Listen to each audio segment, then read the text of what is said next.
Let's take a look at the Browns draft. My other point will be made clearer here. So this is how they laid out. Didn't have a pick till the third round. They go Cedric Tillman, big wide receiver from Tennessee.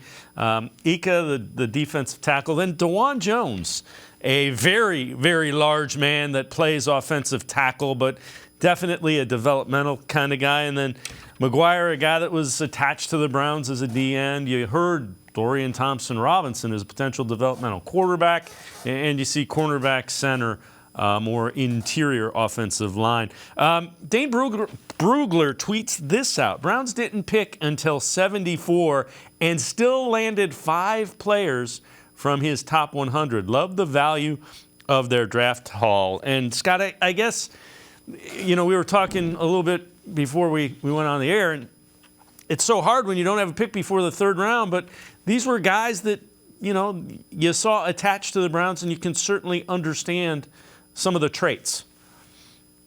Yeah, there's no doubt. You see the size, right? That was the thing that stood out the most to me. But you also see guys who you can forecast where they would fit, whether it's in 2023 or even further down the road. When you talk about, Luke Whippler, the center, right? How does he fit? Could he step in and replace Nick Harris as a backup this year? And then maybe a couple of years later, take over for Ethan Posick. So you can kind of forecast where guys might fit on the depth chart. And it doesn't seem like any of these picks to me were a stretch. I think you can question certain things about each player, but they all make sense to me. Yeah, and, keep in mind, when you get to the third, fourth, and fifth round, there are always traits. But, Andrew Berry had said they're looking for specific traits, and you can see them in all of them.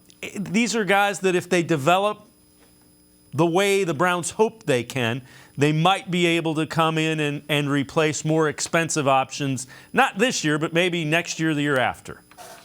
Yeah, there's no doubt about that. I think you see that with Cedric Tillman, like I said, the center position. Even a corner, you got Cam Mitchell. I don't know how he would fit, but the Browns have 3 corners. He just adds to that pile. I think you're right about the traits, David. And I do think, like you referenced, it's important to remember they didn't have a pick in the first 2 rounds, right? So, I think you just focus on, as a fan, you probably focus on, okay, here's, Cedric Tillman, and here's Siaki Ika, and then you say, well, can they do something right away? And yes, they should be in the rotations at their spots. But you have to remember that they were, in fact, third-round picks and not, taking the first couple of rounds. So I think you have to manage expectations.